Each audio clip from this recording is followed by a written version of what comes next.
आपण जे बघतोय ते छत्रपती संभाजीनगर मधलं शिवसेना ठाकरे गटाचे उमेदवार चंद्रकांत खैरेचं मध्यवर्ती प्रचार कार्यालय आहे। चंद्रकांत खैरे हे माजी खासदार आहेत, 4 टर्म हे खासदार राहिलेले आहेत आणि जिथे खऱ्या अर्थानं प्रचार रणनीती ठरायची त्याच कार्यालयामध्ये आपण आहोत। मागच्या 4 टर्म ही प्रचार रणनीती ठरत असताना यंदाच्या वर्षी एक वेगळा फरक जाणवतोय। तो वेगळा फरक आपल्याला या दृश्यांमधून पाहायला मिळतोय, जिथे खान या बान ही लढाई आपल्याला छत्रपती संभाजीनगरमध्ये पाहायला मिळायची। त्यामध्ये मुस्लिम वोट कोणाच्या बाजूने हे खरं तर मतदानानंतर स्पष्ट होईल, मात्र इथे मुस्लिम महिला सुद्धा प्रचारासाठी खास चंद्रकांत खैरेंच्या कार्यालयामध्ये आपल्याला पाहायला मिळतात। त्यांनाच आपण विचारूयात।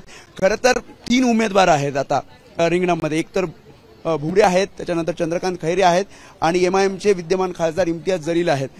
एमआयएमचं असं म्हणणं आहे की मुस्लिम वोट आमच्या बाजूने आहेत, मुस्लिम बांधव आमच्या बाजूने आहेत आणि अशा तुम्ही महाविकास आघाडी म्हणून चंद्रकांत खैरे यांच्या प्रचारासाठी इथे येत आहे। हम राष्ट्रवादी पवार साहब शरद पवार आदरणीय शरद पवार साहब का काम कर रहे हैं। मैं पश्चिम के अध्यक्ष शाकिला खान। हम यहाँ शहर का विकास होना इसके लिए हम काम कर रहे हैं। हम चंद्रकांत खैरे साहब इनका काम भी अच्छा है और हम चाहते हैं कि शहर का विकास हो। हम महाविकास आघाड़ी सरकार की तरफ से हम काम करें, हम आदरणीय पवार साहब की तरफ से काम। एमआईएम ने विकास नहीं किया, अब हम ये तो बताना नहीं चाहेंगे, वो तो आम जनता समझ जाएंगी कौन काम करा और कौन नहीं करा।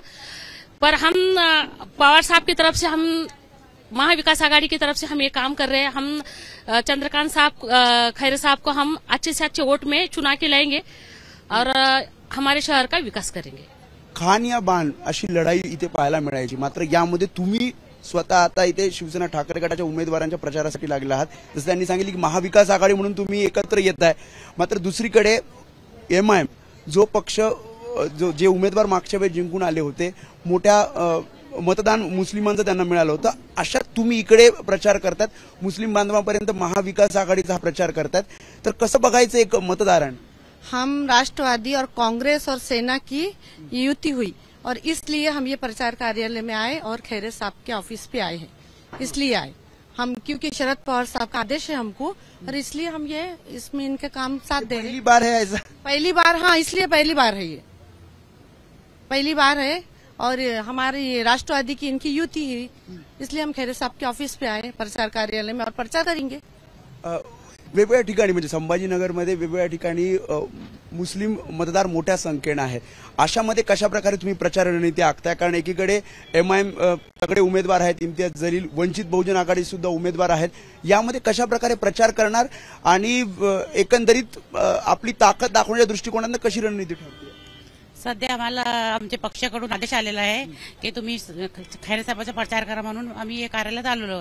आमच्यावरून जे आदेश येईल आम्ही त्या कार्यक्रम येऊ आणि जे शहराचं असलं प्रश्न तर त्यांची बीजेपी कडून ही युती असते नेहमी, त्या सध्याला आमची पक्षाकडून आहे म्हणून आम्ही इकडे आलेलो। मुस्लिम वोट्स कोणाच्या पारड्यात जातील? आमचा सध्याचा प्रश्न असा आहे, पाणी, रस्ता, वीज, हे सध्या प्रश्न आम्ही घेऊन पुढे चाललो खैरे साहेबांसमोर आणि आमच्या पक्षाचा वरून आदेश आला म्हणून आम्ही पक्षाचं खैरे साहेबांचं काम करणार। मुस्लिम वोट महत्वाचे ठरतात, यामध्ये कोणाच्या पारड्यात मुस्लिम वोट सगळ्यात अधिक संख्येने जातील? कारण त्यावरच खरं तर गणित ठरणार है।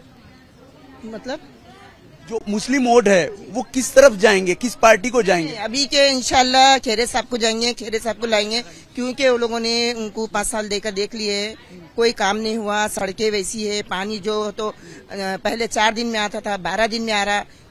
जो आज एमपी है वो किसी से मिलते नहीं, सिर्फ नाम के मुसलमान हैं। मुसलमान किसके काम करते हैं अल्लाह जाने, लेकिन हम लोगों के तो कोई काम नहीं है। हमारे करीब जो किरारपुर के रहमानिया कॉलोनी के जो किरारपुर में जो दंगा हुआ था उसमें उन्होंने पूरे मुसलमान भाइयों को हमारे पूरे रमजान में अंदर डाल दिए थे, उनको छुड़ा के दूसरों ने लेकर आए, उन्होंने पलट कर भी नहीं देखे। हम कैसा डालेंगे? और मुसलमान अभी सब उनके खिलाफ है। अभी ऐसा कुछ वो नहीं है कि मुसलमान है तो डालेंगे, मुसलमान की जरूरत नहीं है।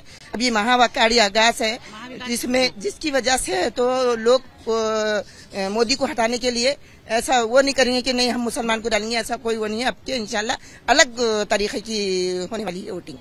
हाँ इंशाल्लाह तो उनको खैरे साहब लाने वाले हैं। खैरे साहब का काम अच्छा है। एक वक्त मेरे पास में मेरी खाला पाकिस्तान जाने वाली थी, और उनको कोई लेटर देना नहीं था। इम्तियाज जलील कह रहे हैं कि मैं तो हिंदू मुस्लिम कोई ऐसा मतभेद नहीं करता हूँ, सबके काम मैं करता हूँ। तो फिर ऐसा इन्हों भी करते, खैर साहब भी वही है, इन्होंने हिंदू मुस्लिम में कोई वो नहीं करते फर्क। उन्होंने हमको पाकिस्तान में जाते टाइम लेटर लग रहा था, कोई नहीं दे रहा था, तो हमको उतनी पब्लिक में से आके बोले 2 बुरखे वाली महिलाएं उनको बुलाओ।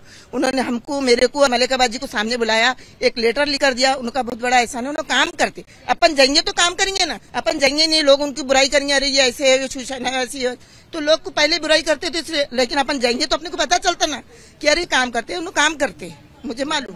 त्याच्यामुळे ह्या प्रतिक्रिया आहेत या सगळ्या मुस्लिम महिलांना। त्यांचं असं म्हणणं आहे की जरी एमआयएम चे उमेदवार समोर असतील तरी महाविकास आघाडी म्हणून जो काही आदेश राष्ट्रवादी काँग्रेस शरदचंद्र पवार पक्षाकडून आलेला आहे त्यानुसार आम्ही कामाला लागलेलो आहोत।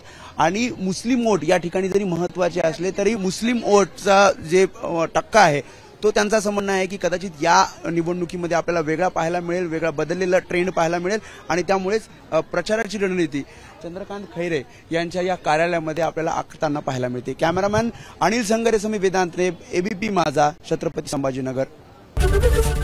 एबीपी माझा, उघडा डोळे बघा नीट।